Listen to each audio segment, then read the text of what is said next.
Good morning. I know that we've got a few folks still coming in, but I think it's going to be a full session today. It's going to be pretty interactive, and I'll talk about that here in just a minute. So I want to go ahead and get going and introduce our topic and our panel today.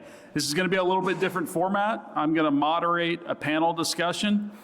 We do want for it to be a discussion. Obviously, within reason, we do have a kind of an outline we want to cover, so we make sure that we get through our material today. So if I do ask you to just hold off on your question, we'll come back to you, or we'll try to address it at the end.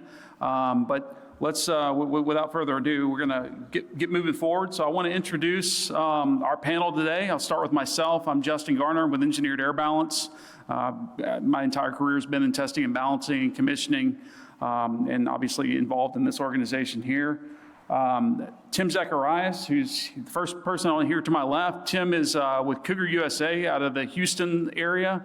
They are a plumbing specialties and hydronics distributor, but more importantly, Tim is the expert on the stuff we're going to talk about here today in the Houston market. He might downplay that a little bit, but he is the one leading the charge in the Houston market on ESG and compliance and those things. Scott is out of California. Most of you guys probably know Scott. Scott's been around here for a long time, but Scott's going to talk more from a design perspective, codes and things like that from coming out of California. And then last but certainly not least, we've got Derek DeJesus on the end. Derek's going to talk from an owner's perspective. If you don't know, Derek works for Rivian, and so obviously their company is a big part of this movement. When we start talking about these buzzwords of electrification and sustainability and decarbonization and things like that. So I'm going to go ahead and Tim's going to give a brief presentation to start, because we do have some things we need to say, and then I'm going to try to lead off with some questions, but we'll open it up. We're just going to see how this goes, because it is kind of a new format. So raise your hand. There will be some folks running around with mics, and then I'll try to repeat questions, because we are recording this session. So bear with us, and let's get going on it. So I think you still have a couple of slides. Oh, yeah, I'm sorry. We got to go through the AIA stuff. This is an AIA session. There's going to be a lot of good information that comes out of it. Go ahead and hit the next one. Keep going. Keep going. So I do want to cover the objectives today, just so you guys are aware of what we're trying to achieve.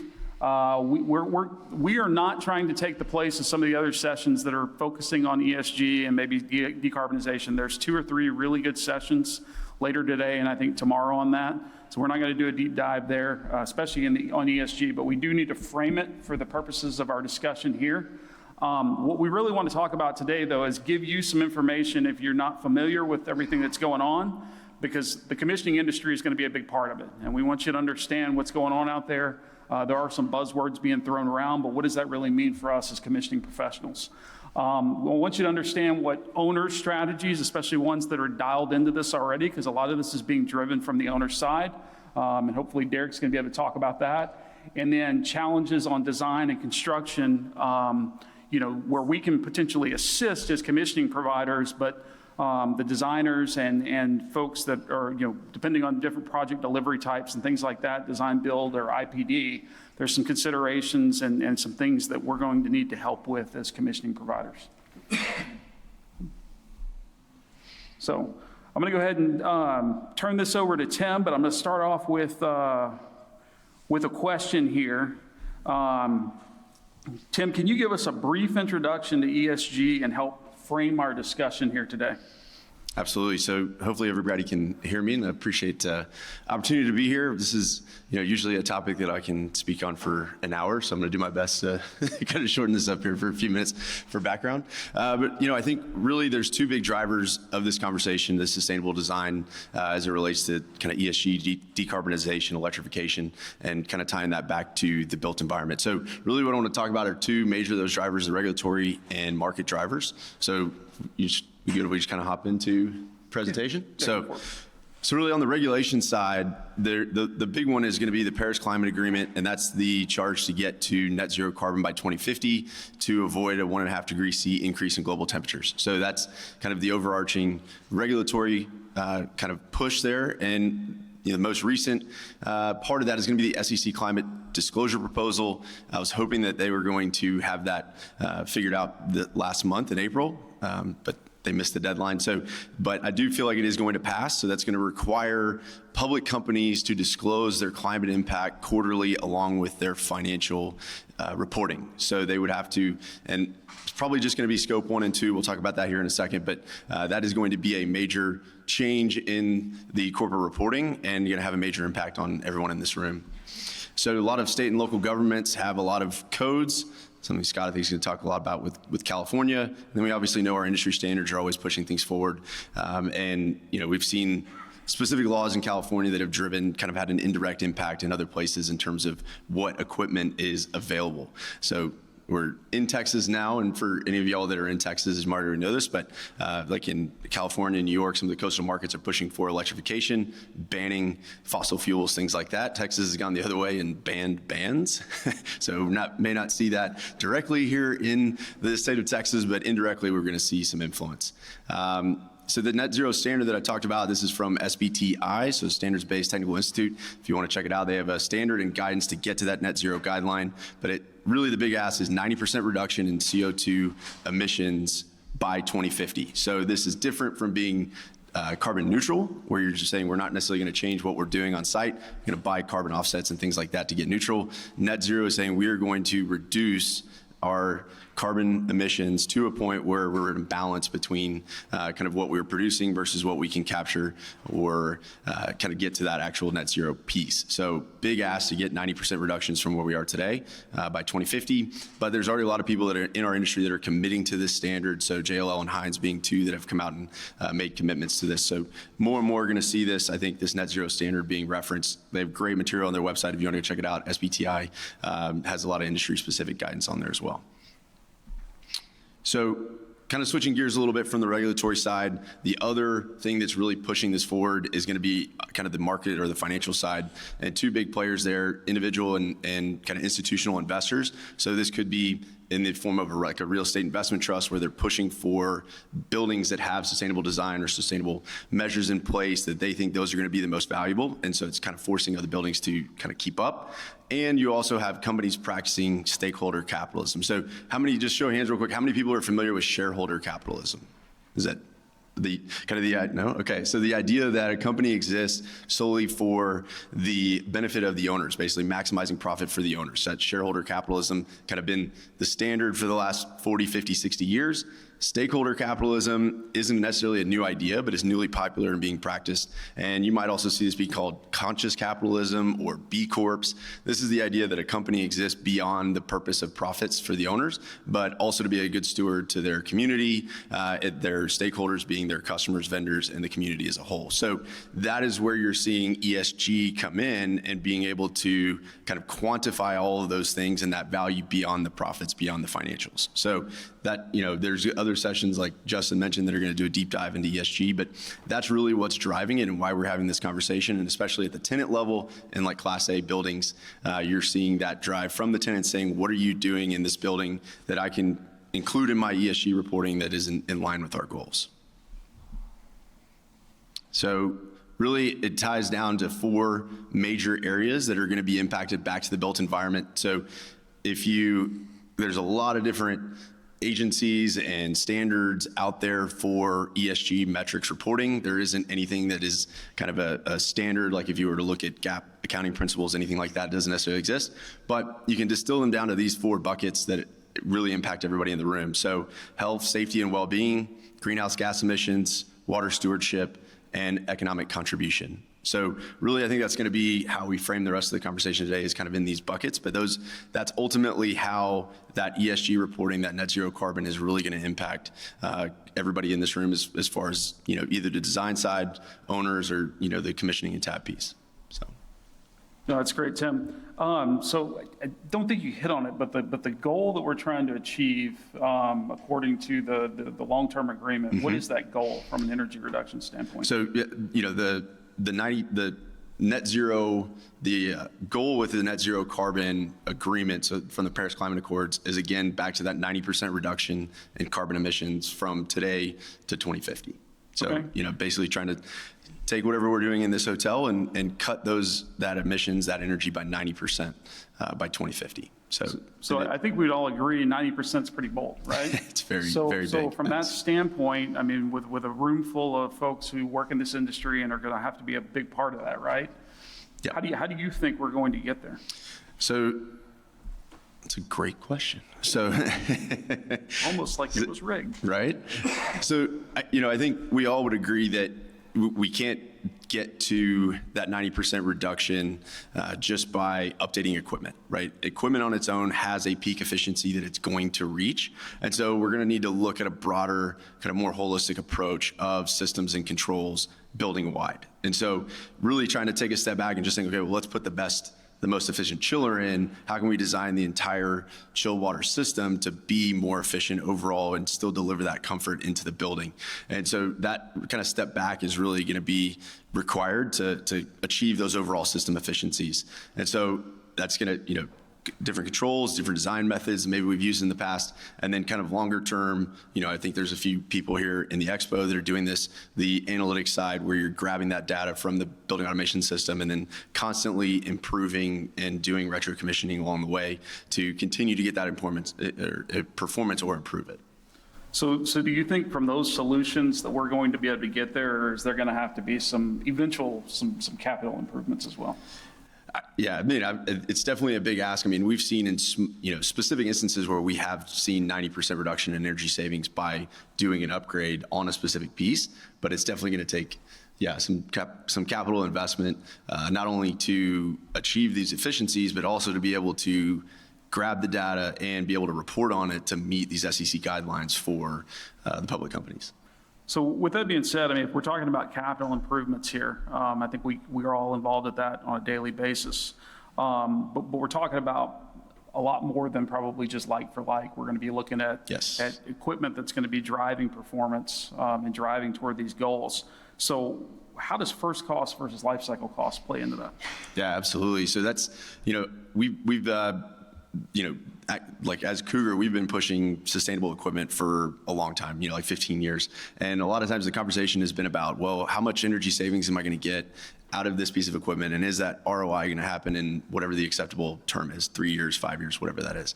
So I think now you're seeing a lot of other non-financial incentives that are driving these decisions. And so the move away from that first cost and looking more at life cycle costs and then being able to bring in some of these non-financial incentives, whether it's ESG or the decarbonization, is going to help drive some of these companies to be able to make that decision looking beyond first cost, because ultimately these are going to have to make financial sense. But I think it's only going to make sense when you look at it as a life cycle cost and not from an upfront cost perspective.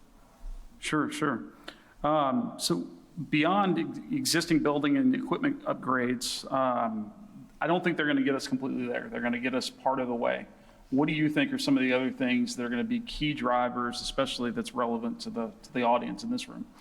Yeah, so I think, just kind of touching again on that continuous commissioning or the retro commissioning, I was talking with a property management company, and I promised I wouldn't share exactly who it was, but pretty recent building, and they're realizing that their EUI, their energy use intensity, is higher than expected, and ultimately is because the building wasn't properly commissioned, and they're not seeing the performance out of that building as it was designed. And so even a few years down the road, they're seeing a degradation in that performance. So in order to at least maintain design and even to continue to improve, it's going to take that continuous commissioning from professionals like y'all to be able to meet that.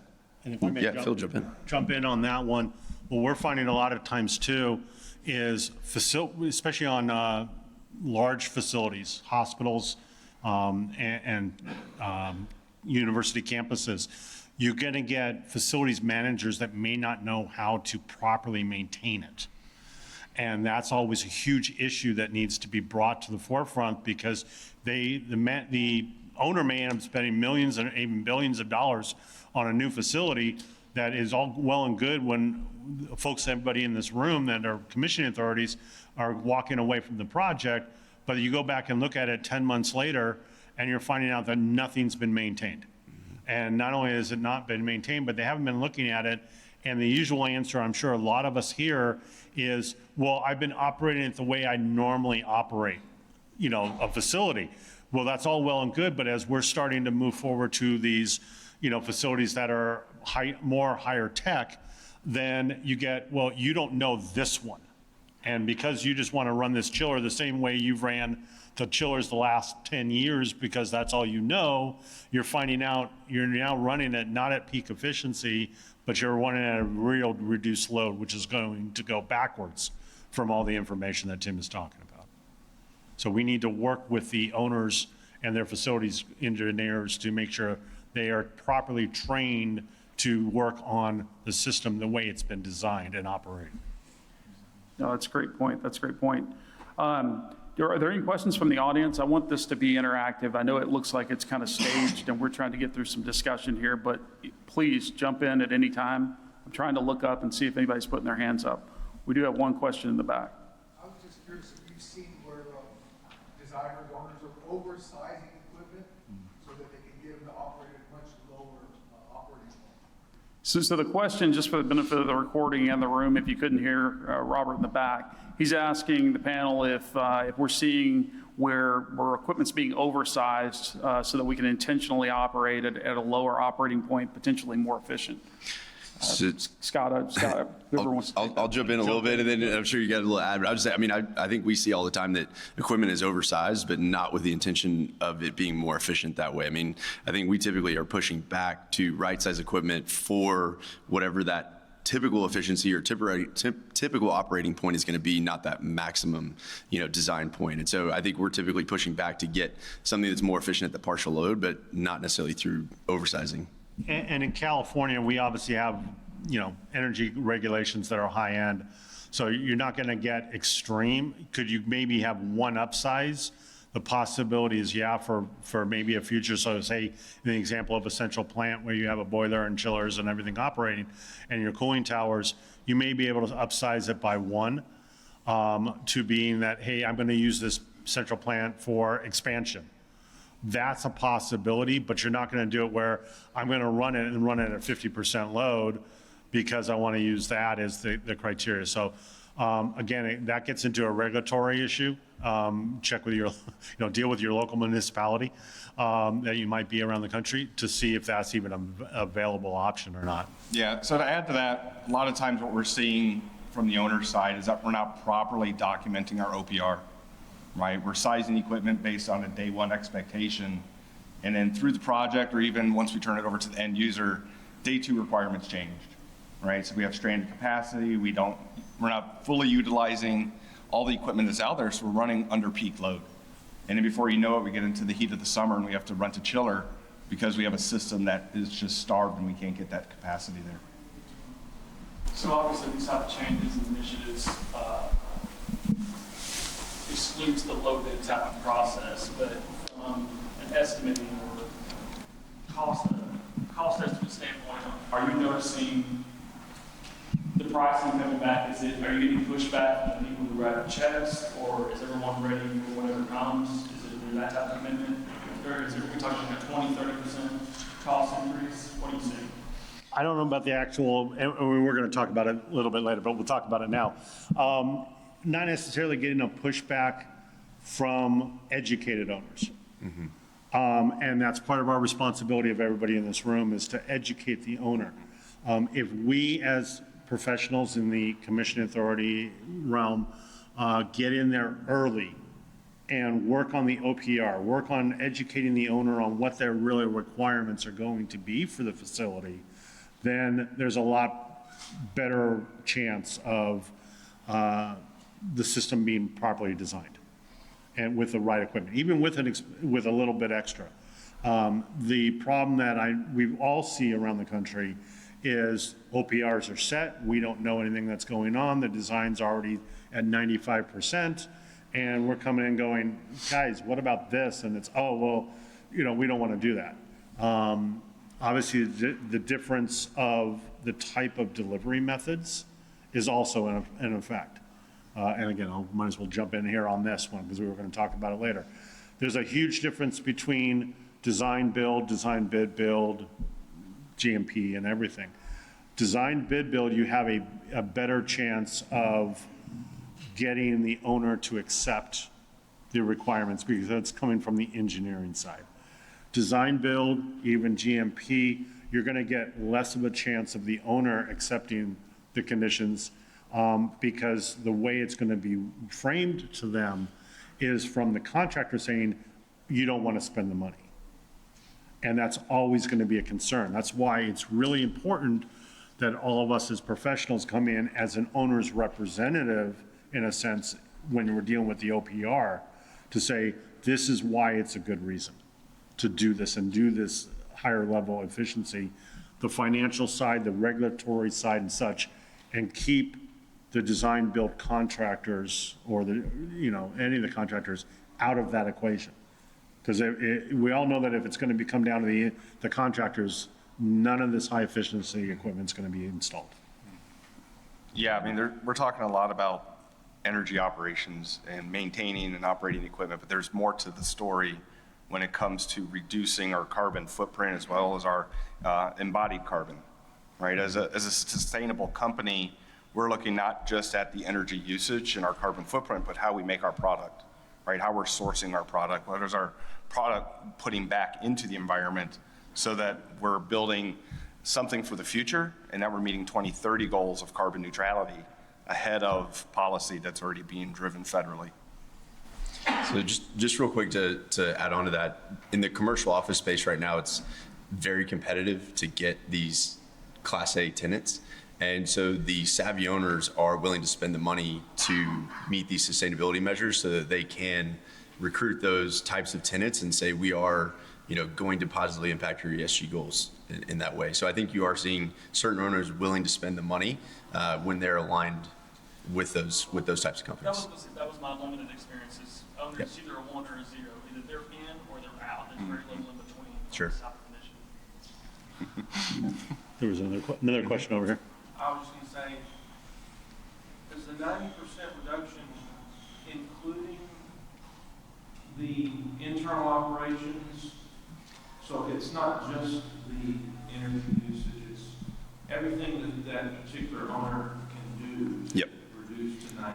So that, yeah, and I kind of glossed over the scope 1, 2, and 3 a little bit, so I apologize. So the 90% reduction is in scope 1, 2, and 3 of emissions. So scope 1 is what happens in the facility. So what either the building or the company uses in energy and water, all of those things, any greenhouse gas emissions associated with that in the space. Scope 2 is how you're buying that energy. So what type of energy supplier you have. Is it traditional fossil fuels? Is it renewables? Are you doing on-site generation and storage? All of those things. Scope 3 is where it starts to get a little fuzzy because that's the rest of your supply chain. So what are your vendors doing? What are your customers doing? So that's maybe a little bit easier to define for Derek than other companies, but scope 3 is where it starts to get fuzzy because everyone else's scope 3 is somebody else's 1 and 2, so it's all kind of intertwined. So I think that you're going to see scope 1 and 2 be the focus, as that's where you have the most influence. You start getting to scope 3 and you're basically saying, well, I'm going to choose my suppliers or my customers based on their own kind of efforts. But so I think scope 1 and 2 is really going to be the focus. But yeah, ultimately a 90% reduction. And when you look at that, you're going, okay, well, maybe that's just going to be new buildings that it's going to be impacted. We're going to start designing them differently. Most of the buildings, up to like 80%, that are going to exist in 2050 have already been built. So the majority of this lift is going to be in the existing environment. That's really good. I'm going to go ahead and start kind of transitioning this because I want to make sure we talk. Oshkosh has a- Oh, I'm sorry. Is there another question? Yeah, go ahead. Commentary and question also regarding the unitary heat pump systems on the colder climates. We are having a big challenge, for colder climates, because if we want to be really responsible and use the coefficient of performance of a heat pump rather than using electric resistance, that is basically waste of energy, we need to oversize the heat pumps for the heating season there.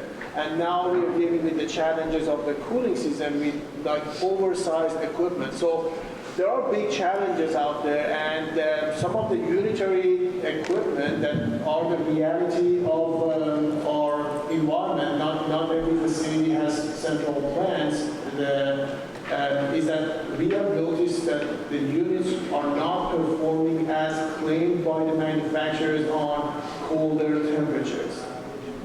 Okay.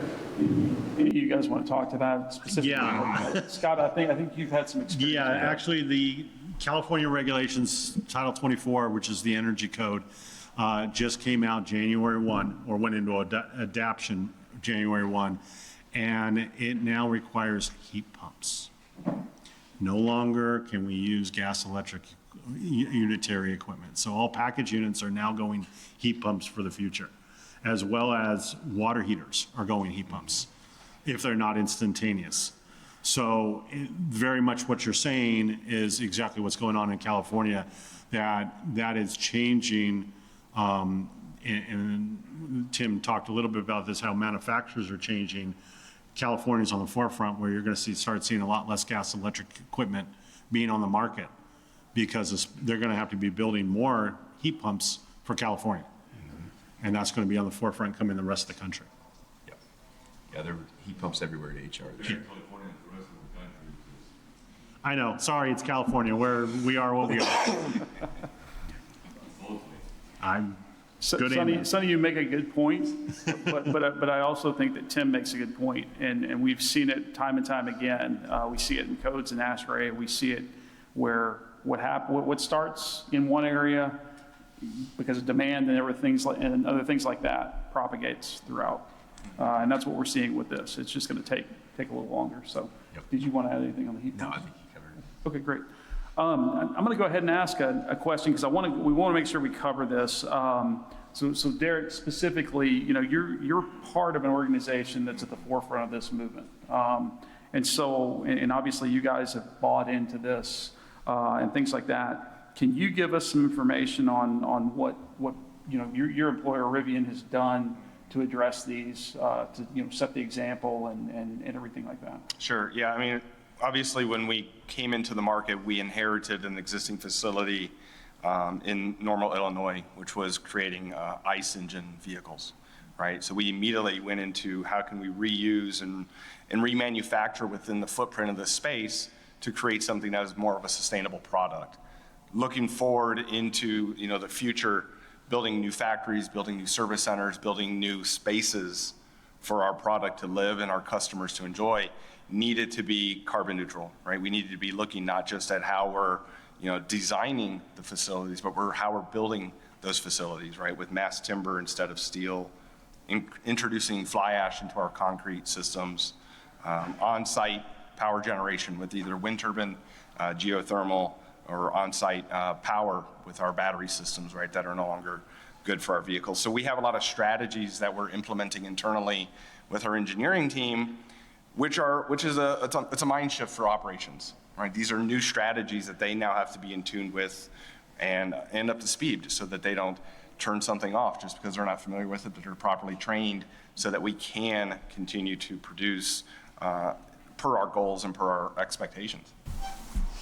That's great, Derek. Can you speak to us just a little bit more? I mean, do you guys have specific scope 1, 2, 3 goals? I mean, yeah, so that's something you can get into a little bit more detail on. Yeah, I think everything that's posted, publicly about Rivian and what we're doing within that sphere, it's on the website. We've publicly stated that we're going to be completely carbon neutral by 2030, and what that does is that's not just how we build our facilities and maintain our facilities, but our product itself, right? Battery technology, where we source our materials, and as a tenant of this planet, how we're trying to make it, not just adventurous for everybody, but safe and sustainable for everybody as well. So that is our corporate policy, and obviously I'm not defining that policy. RJ, our CEO, and our executive VPs are, but as an applicator, ensuring that these facilities are built properly, commissioned, designed, and built, that's my task, that's my charge within the organization.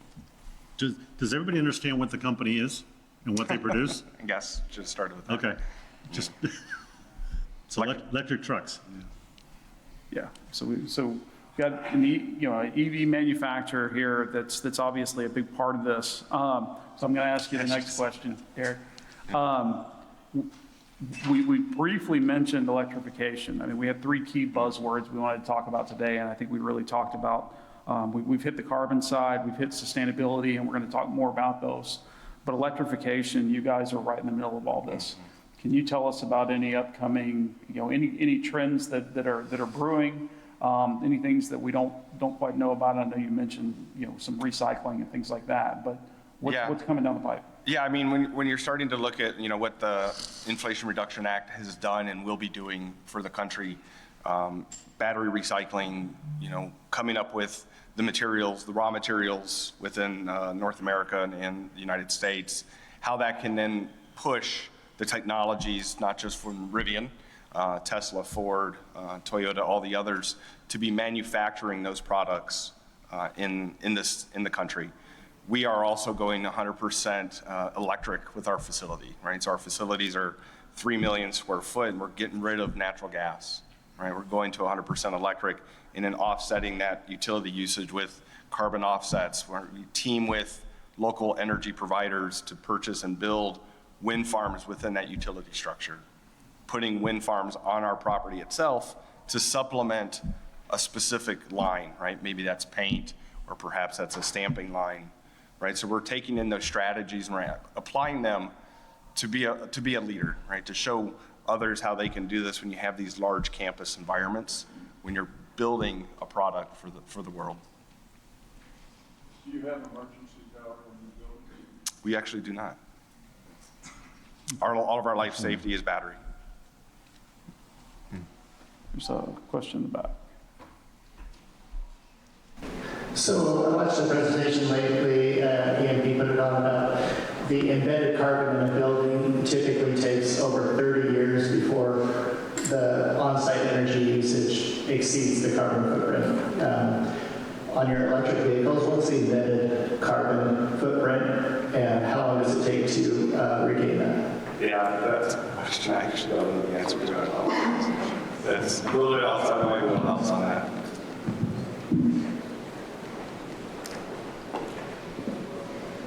Any other questions? Got one here, a couple now. Derek, you just briefly touched on this. I have one on the carbon offsets. So when we talk about carbon neutral, any carbon that you're putting into the environment, you have to buy offsets to reach carbon neutral. And I know some of those offsets can be suspect in their actual offset of carbon that you're producing.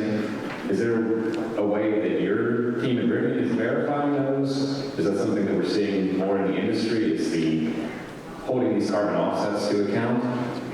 Yeah, pretty much, right? Within internal Rivian, obviously we have sustainability leaders that are negotiating these policies and plans with our local utility vendors, whether that's in California or Illinois or even Georgia, that audit and verify that we are getting what we're paying for and supporting, not just putting out marketing press.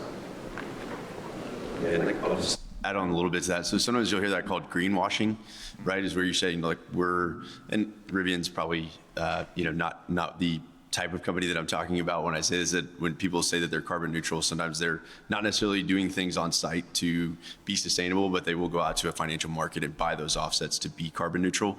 That's really the distinction between net zero carbon and carbon neutral, is that with net zero, and with the SBTI standard that I was talking about, they really are pushing for that 90% reduction on site. And that last 10% would be carbon capture or potentially offsets depending on what you're doing to be able to get to that net zero. So being that balance of the carbon emissions that you create and the capture and the offsets to get to zero. That's great. I think we got another question in the back. Lee? I'm curious, with decarbonization, there's going to be an increased demand for electrical power, obviously, from buildings. And we have some issues with total electrical power availability now. I noticed you talked about doing some wind generation on site. And I know there's a fellow here from California, and I know those folks have enough problems with power generation, transmission, and utilization now. If we're going to dramatically increase that, not only in buildings, but also in vehicles, I'm curious what we're going to be looking at in terms of availability of power for new construction, new facilities as we go forward with this. So that's kind of my question to the group. I'll start with that, right? Because I'm not just leaning on my experience with Rivian. I also come from mission critical world where we're building, 120 megawatt data centers to feed the internet, right? It is the internet. So those are some of our larger power centers of usage. So they have to be driving towards a unity delivery of a PUE that is sustainable, water usage and efficiency as well. So you have manufacturing process, you have data centers, you have hospitals, these large load consuming industries need to be identifying how they can reduce their load, right? Better servers, higher temperatures within their space, on-site power generation to offset that demand for that capacity. I was gonna say the same thing. Oh, perfect. Scott, you want to address anything? No, I don't think I have anything to add on that one Okay, at the moment. great. All right, are there any other questions we missed up to this point? Yeah, we got one more right here. You guys have a microgrid type scenario for Caribbean in your manufacturing facility? Yeah. But if so, what do you got, just out of curiosity? Let's see, I could probably talk about it. Helps support our electrical charging network outside. So when we build our truck off the line, it goes there, and our microgrid system does charge those vehicles for shipment. Gotcha. That answer your question? Any others? We're not finished yet. I just want to know if I can move on to another topic. Okay. So no, that's all well and good, and certainly feel free if you think of something and you want to address it back, because we're kind of keeping this through here. But I want to move to more the design side, and because that's the other focus here. We've talked about what is this, and then obviously from an owner that's deeply invested in what's going on here, some of their strategies. But the next side is what do design consultants, and then ultimately the folks that have to build these buildings, the contractors and things like that, what are some of the challenges they're facing? Because this is code driven. Code's pushing it, and it's going to continue to push it harder as we move forward. We don't know how long it's going to take to go everywhere, but it is pushing in that direction. So I'm going to ask Scott, from a designer's perspective, what are some of the legal and compliance concerns related to the OPR and sustainability requirements? And I know you hit on some of the Title 24 stuff earlier, but tell us some of those angles and how it applies to the commissioning folks. Yeah, I mean, obviously, when you get into the design, especially if we're coming on, you'd rather be on the early side and help with the OPR.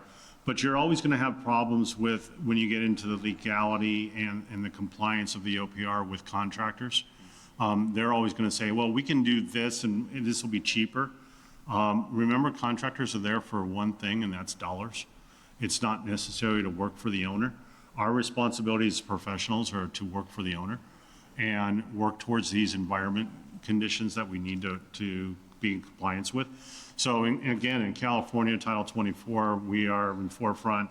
We are designing projects that are very efficient. Give anybody an example if you're not aware.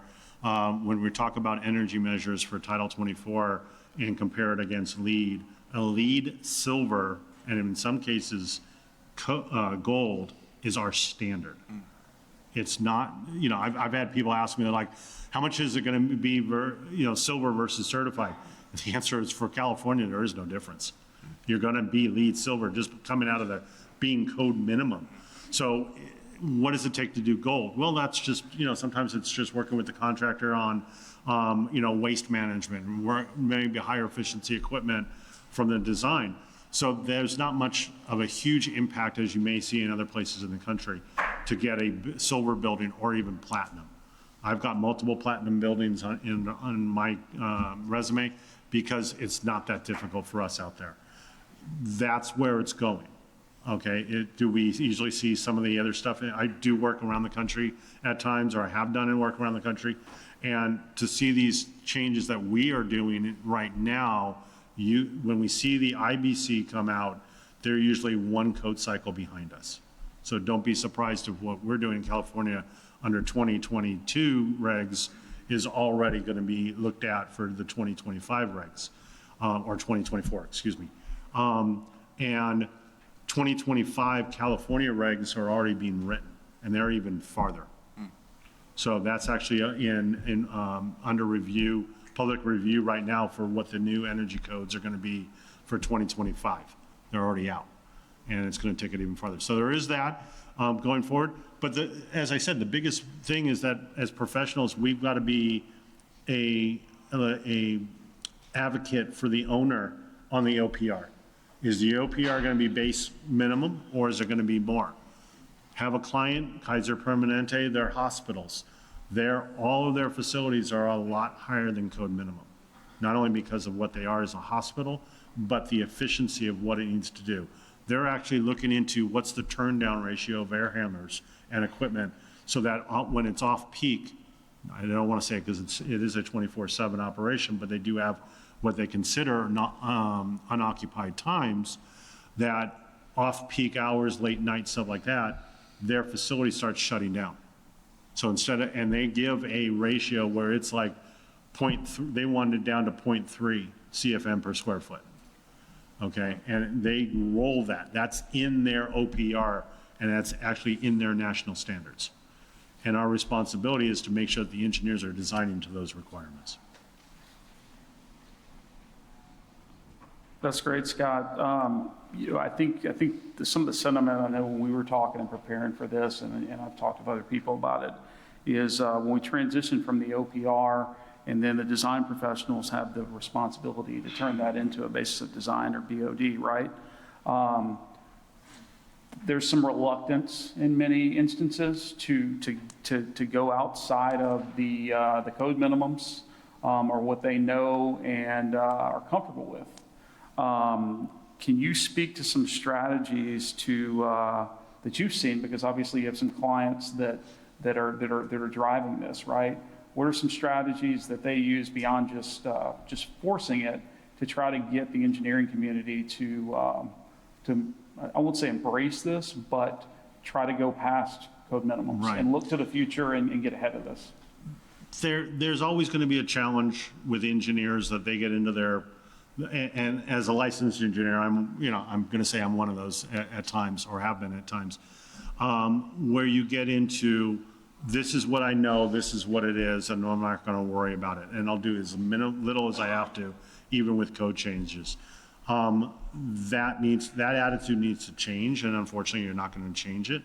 But the answer there is if we can make the owner change it. Again, talking about Kaiser Permanente as one of them. The example that they have brought is they've taken the design of the control system out of the designer's hands.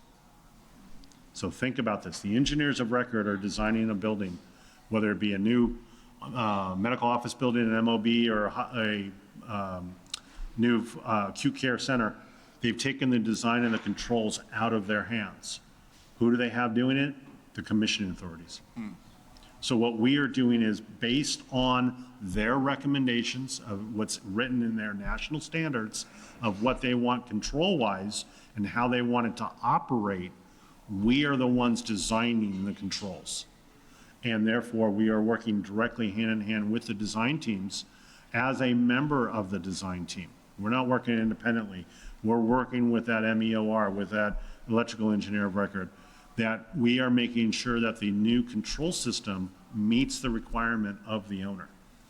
So that when they're, because we can all say this, engineers of records, especially mechanicals, 80% of them don't have a clue about how to design controls. And I'm going to say it, that's me too. I'm not trying to be rude to anybody that's in the room, but that's a very good point, that they're designing and they're going to do their bare minimum. They're going to take their details or sequence of operations off of some other job, and you're going to find, you're talking about a hospital and it's going to say university on it. We all know that happens. It's happened to me. But on the same token, in this case, you've got to work with an owner and say, who's going to be the one that's responsible? Kaiser happens to be on the forefront. They do this. They will literally take out any engineering firm that doesn't comply. So you need to, this is just one example, but it gets back to, we have to be the advocates for the owner, not only on the OPR, but when you get into the basis of design. If you as commissioning authorities are not looking at the OPR, the BOD, when you're doing a design review, shame on you, because you should be doing that. I could just share a little bit from equipment perspective if you're. We Hang on, we hang on one one second. question. We got one question. Go ahead, Tim. Yeah. I don't know where the mic is. Oh, you got it. Go ahead. Okay, go ahead. Go ahead. So when it comes to being involved in the controls design, how do you kind of resolve what could be considered a conflict of interest if you yourself are testing what you are designing? Great question. Just like in the requirements for LEED where it has to be a separate, it can be same entity, but it's separate. Our firm has a design group. These guys are ex-Johnson Controls, Siemens, Climate Tech, Automated Logic. They've come from that world, and they do the entire design, beginning to end. They're even stamping the drawings. That's how much we're involved, is we are actually the ones stamping the mechanical drawings for the controls. And they take care of that. The only thing that I'm involved in as the commissioning authority, if I'm not the one stamping the drawings, is I'm just involved with making sure they write the BOD that needs to be incorporated into the overall project BOD. So I'm just managing the project at that stage.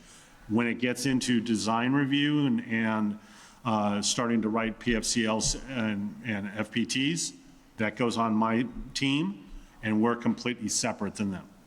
What's the difference? You can hire a design engineer to do the same thing. Again, we have people that are specialized in controls design. That's mechanical engineering as well. Not all, as I said, not all engineering firms are. And in case of Kaiser Permanente, they've determined the engineers are not the right people. The issue with what? To cancel the architect choice. They're doing it on every one of their projects.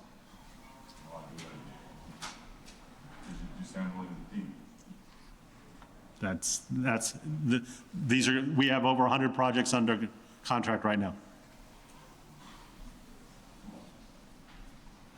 Sounds like a debates brewing between Sonny and Scott for later.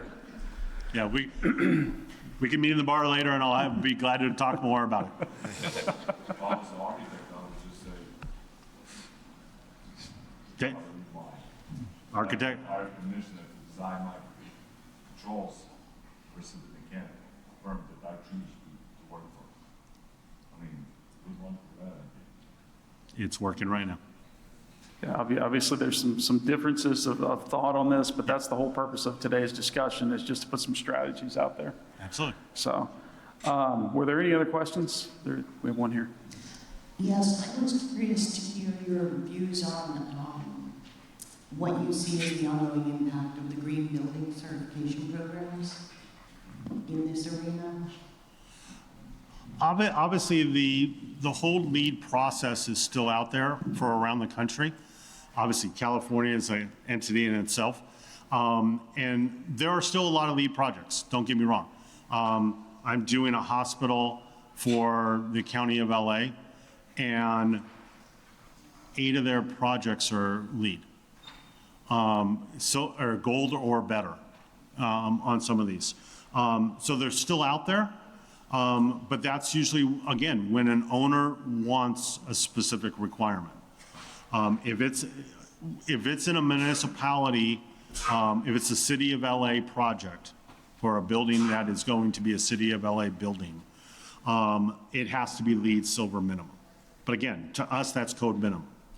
Okay, we can take a building that's code minimum, put it through plan check, file all the paperwork for LEED, and you're going to roll LEED Silver out of it. That's not a problem. Again, it's up to the owners what they want to do. I'm not saying that LEED doesn't have a requirement around the country. Don't get me wrong, that's not what I'm saying. I'm just saying for California, we are already at a level that's above minimum. So we don't typically see certified buildings out there for LEED. Is it still out there? Yes. Is there going to be more with the stuff that's going on that these two gentlemen are talking about as well? You're going to see more around the country being built or designed and built to those upper levels. So gold is not going to be that hard to obtain in the very near future. It's not really that hard now, but it's going to be, you will be seeing more platinum buildings. okay? Because when you start getting into net zero and stuff like that, you do a net zero building, you're almost rolling it right into platinum, okay? There's very few things that have to be done into that to get that. There may be some site issues and stuff of that nature, but when you start getting into the type of environmental side of a building design, if you're going net zero, you're going to roll into gold, platinum, into those. You know, in my research, I've just found a ton of industry-specific kind of certifications. So LEED being obviously a big one, and then there's a lot of others that are, you know, dedicated to healthcare, either through ASHI, and then you have some that are for school environments and other things like that. And they all kind of tie back to what we've got on the screen here. And so I think, you know, if you focus on these 4 areas, you're going to be covered for multiple different certifications that you might want to apply for, to kind of to your point. But I think you're going to see more and more of those specialized to those industries, and the importance grow as these, you know, the companies or tenants or any of them are wanting to score themselves along these metrics. So I think you're going to see an increase of them, but they're, you know, hopefully they all kind of normalize a little bit of what they're looking at, because it's a little bit of the Wild West right now. There's no overall standard. Right. And on that point, I mean, even Tim said something and it makes me think about it. There's LEED schools that we all know about. It's all out there. It's registered. It's published. There's also, for California, there's what's called CHIPS, which is California High Performance School. That's highway patrol. No, sorry. What is that? It's basically LEED, but written in California. And it was written out there because at the time there was no LEED schools. It was LEED new construction, it was LEED existing building. So this was written. You look at the checklist on those and it's almost identical word for word a LEED checklist. So they're out there. It's the problem, as what Tim's saying, there isn't one concise way around the country to do that. And I'm not saying that we in California are right in how we have it. We aren't. I disagree with some of the other, you know, areas of how you track some of this. But there needs to be that, and maybe shortly in the forthcoming with all these regulations that we're talking about for net zero and the 90% and everything, that there might be a better national, when I say that, that encompasses all systems and all buildings. Right now it's still, I think there's different things out there. So we've got a question over here from Cody. We have time? Yeah, we have about 7 minutes left. Okay. Something Well, like I 7, 8 promise I'm minutes. not trying to modify or walk away, but you started talking about the proliferation of LEED in California. And I'm going to go back to your first comment, how in California bans on how California bans on, you know, carbon-based type energy, and then Texas is banned on that was a great comment. And right here in Anvil, I live right here, and just my time, just the LEED projects I'm seeing are doing just in my very limited. So do you think those two are correlated, or do you think it's going to come roaring back? And So you're saying a reduction in LEED activity here in the state of Texas? Exactly. You know, that may be, I would feel like, and I don't know this market as well, I mean, but in Houston, we're seeing a big reduction in spec commercial office space. And I feel like that's where a lot of LEED buildings have been in Houston. So that may just be part of it, but I feel like you're going to, I mean, I feel like we're going to see an increase in the LEED and other activity as this becomes more and more prominent, especially if the SEC guidelines pass and it's, you know, it's being reported on. Yeah, from an owner's perspective, we're not seeing that marketability of the LEED anymore as valuable, right? We do a lot of those processes just because it's the right thing to do. As an example, we use our internal teams to do the design reviews. We have our own commissioning specs. We have a master commissioning plan. We have master checklists and templates for execution. We hire commissioning agents to go out and be boots on the ground, validate the SOOs are correct, program correct, things that we can't do, right? Point-to-point verification, graphics verification, functional testing, integrated systems testing. So that would almost preclude us from being LEED, but we're still doing the steps and we're still doing the work to make that happen. And I've got a large museum project, come back next year and I might be able to talk about it because I can't talk about the client. But the whole project is built LEED-esque. Every single thing follows the procedures, but they're just not registering the building. So that kind of goes exactly along the line. That was my next question you just answered. Yeah. doing the right thing anyway and not going through trouble. Yeah, if you get a client that understands where they want to go energy-wise, and they want to go to make sure there's good usage of the building, and they don't really care about the plaque, they're going to follow their procedures, and the design team will basically use a checklist that is a lead checklist to make sure they follow it, but they're not necessarily going to say, I'm going to register the project. We are seeing a lot of that. Yeah, we got a couple of questions over here. Got one hand up here and one hand up here.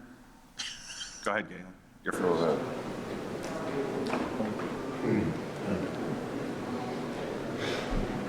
I'll go ahead and ask a question on that microphone. You started out talking about 90.1's pretty well squeezed all the manufacturers to get all the efficiency they can, maybe 5% more. And we talked about the other inefficiencies we have because we're not operating the buildings right. We're talking about buildings. So if everybody got zero decarbonization, what percent of that 90% would that be just in the buildings? Is that 50%? It's a great going to be question. industrial, and then how we make energy? Yep. This is a great question. What percentage of commercial buildings, I think most of what we've been talking about is the total carbon emissions in the US. And so I've seen estimates as low as 20% and as high as 40%.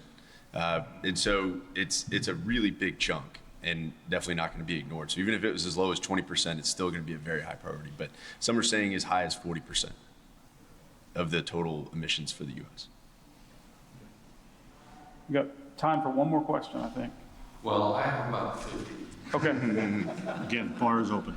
So We got 4 minutes. what we'll start with, you talk about OPR and making sure that we are reviewing the OPR and the BOD, and I can't tell you how many times I've come into a project, commissioning-wise, late in the design, and there is no OPR, there is no BOD, and I'm sure that most of the people in this room can attest to that. It doesn't happen that often. And so we need to educate, and I'm trying to educate the architects and the owners on the importance of making, doing the OPR, and going through that process. The BOD is basically, narratives. But the OPR is always missed. And I don't know how we can change that. We need to change the mindset of the owners and the architects. We can't build this OPR halfway through construction. I'm not going to disagree with you. And we've had that as a firm ourselves, a lot of issues with that. There's twofold of it. One, you got to ask the question of, Mr. Architect, how did you know what to design? Were you given I want a new hospital, or I want a new commercial building, I want a new museum? What was the document that you had?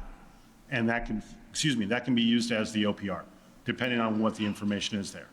So at least you can start there, because there was no way that they were given a blank check to design whatever building to be. So they had to have something. I want a hotel that has this many beds, I want this many ballrooms, I want this facility to be able to house this many people. There was something that was given to them. Use that as your OPR. Now, having said that, again, I'm going to quote what California is doing. California new regulation says that OPR must also include performance of the building by the architect. So when we're talking about leaks and water detention and stuff of that nature going into the building, that has to be written in the BOD and the OPR by the architect. So you got to get forward on this motion. Yeah, well, I'm from Denver, and I do a lot of work in California as well, and I'm not seeing that. I'm not seeing that in California because it's not happening. It's only 4 months old. Okay. So I can't argue with that. Yeah. But, okay, I have a lot of questions. I'd love to sit down with you guys. I'll be outside when we're finished. Electrification, Denver, electrified Denver, is kind of following, Colorado is right behind California.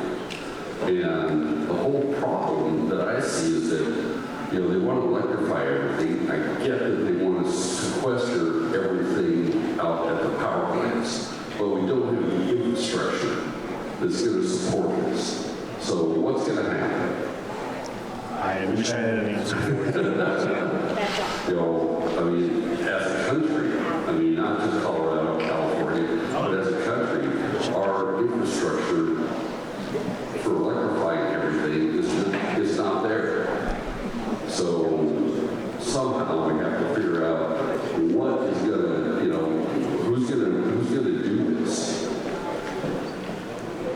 So I'm going to end the session by saying this. I think you're spot on. And I think a lot of the people who are going to be the voice of reason in that discussion are the people in this room. Because we're the folks that are going to go, hold on a second, step back.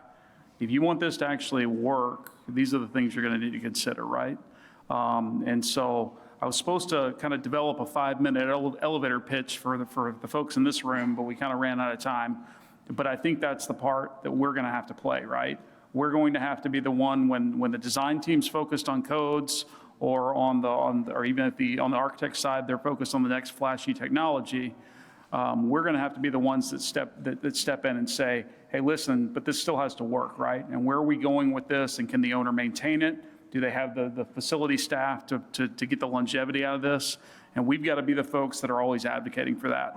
Because ultimately, at the end of the day, if any of those break down, we're not going to achieve those goals long term, right? They might work day one, but it's not going to work 5 years down the road, 10 years down the road if the owner can't maintain the building, right?